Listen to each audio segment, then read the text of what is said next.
నమస్తే, this is శౌర్య. మనతో పాటు పొలిటికల్ అనలిస్ట్ కృష్ణకుమారి గారు ఉన్నారు. వారితో మాట్లాడదాం. నమస్తే మ్యామ్. నమస్తే. మ్యామ్, బండి సంజయ్ గారు. సో వాళ్ళ అబ్బాయి పోక్సో కేసు నమోదైంది వాళ్ళ అబ్బాయి మీద. అసలు ఏం జరిగింది? ఈ కేసుకి సంబంధించిన డీటెయిల్స్ ఏంటి?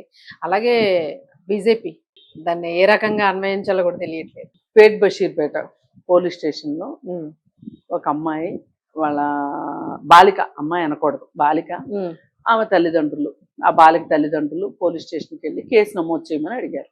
అంటే మైనర్ కేసు నమోదు చేయమని అడిగారు.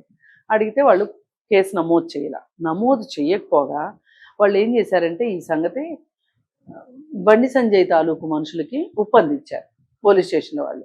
ఇది ఎఫ్ఐఆర్ చేయకుండా, కనీసం కంప్లైంట్ తీసుకోకుండా వేసరికి అతని ఇది 4ంటికి ఇక్కడ జరిగింది పేట్ బషీర్పేటలో.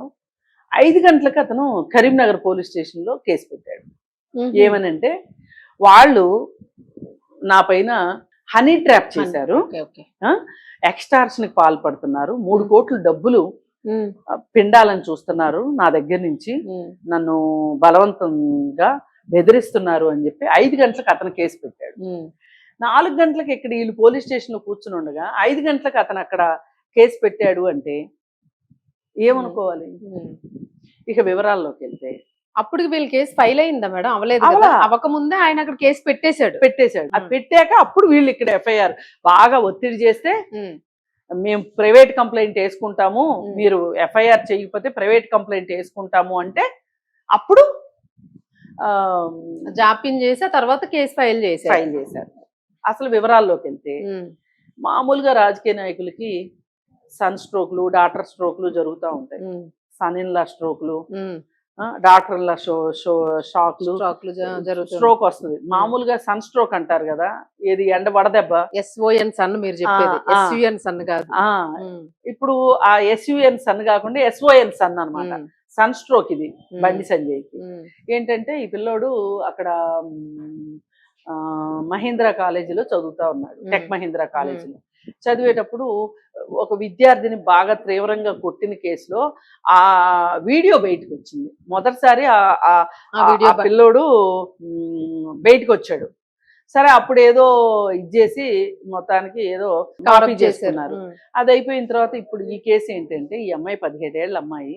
ఈ అమ్మాయిని మీద ఈ అమ్మాయికి డ్రగ్స్ ఇచ్చి అలాగే మద్యం ఇచ్చి ఈ అమ్మాయి పైన పలుసార్లు లైంగిక దాడి చేశాడు అనేది ఆ అమ్మాయి చెప్తుంది.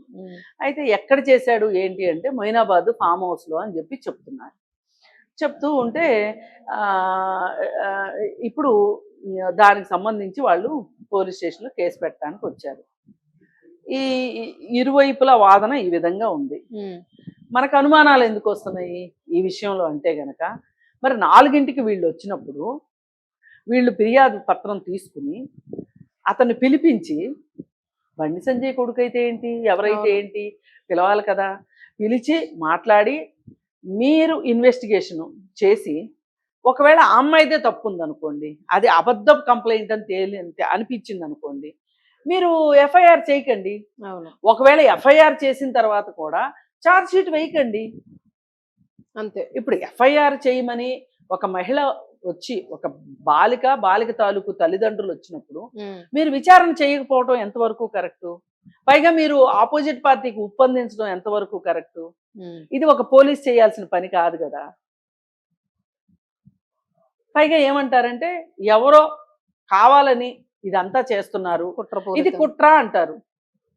మరి మీరెవరి మీదన్నా చేస్తేనేమో అది వాస్తవం. లవ్ జిహాద్లు అంటారు, హనీ ట్రాప్లు అంటారు, ఇంకోటి అంటారు, మాట్లాడతారు. పెద్ద పెద్ద కంపెనీలను సైతం మీ పార్టీ ముందు తీసుకొచ్చేస్తుంది. వాళ్ళ మీద బురద జల్లడానికి మీరు అసలు ఏమీ వెనకాడరు. ఇప్పుడు కార్పొరేట్ల మీదకి జోలికి, ఒక కార్పొరేట్ కంపెనీ జోలికి వెళ్ళేటప్పుడు కొంచెం నిజమా అబద్ధమా అని ఆలోచించాలి.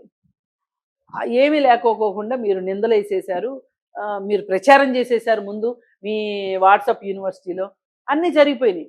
కానీ మీ మీద ఎవరన్నా వేస్తే మటుకు అది అసలు వేసే వరకు కూడా ఉండరు. ఇప్పుడు అంతే కదా. ఇప్పుడు ఆ అమ్మాయి కంప్లైంట్ ఇచ్చింది, ఆ బాలిక. అసలు అదేంటో చూడకోకుండానే అసలు నువ్వు ఇంకో మెడికల్ టెస్ట్ అయినా చేయాలి కదా, ఇంకొక స్టేషన్ లో నువ్వు కేసు నమోదు చేసావు అంటే ఎంత తెలివితేటలు అనుకోవాలి. అంటే అధికార దుర్వినియోగం ఏ స్థాయిలో ఉందో, రాజకీయ నాయకులు వాళ్ళ ఇంట్లో వాళ్ళ కోసం వాళ్ళు ఎలా ఇక ప్రజలకు వీళ్ళేం చూస్తారు మేడం, ఇప్పుడు ఇన్ని ఏమి అత్యాచారాలు చూడరండి. జరుగుతున్నాయి అని రోజు గగ్గోలు పెడుతుంటే ఒక్క కేసు కూడా ముందుకు వెళ్ళకపోవడానికి రీజన్ ఇదే మరి భయాలు లేకపోవడం. భయాలు లేకపోవడం. ఎవడైనా ఒకటేలా ఉంది ఇప్పుడు అసలు. అవును. ఇప్పుడు ఏంటంటే అందరికి శకునం చెప్పే బల్లి కుర్తిలో పడింది అన్నట్లు బండి సంజయ్ పరిస్థితి అలా అయిపోయింది. సరే, ఏది ఏమైనా పిల్లలు చేసే నేరాలకి పెద్దవాళ్ళకి ఎంతవరకు సంబంధం ఉంటుంది అని అంటే, సంబంధం లేదు అనుకుంటే గనక మీరు వాళ్ళకి సహాయం కూడా చేయకూడదు.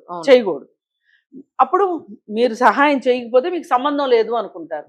లేదు అనుకుంటే మీరు వాళ్ళని రక్షించారు అంటే మీకు ఆ నేరంతో కూడా సంబంధం ఉన్నట్టే లెక్క.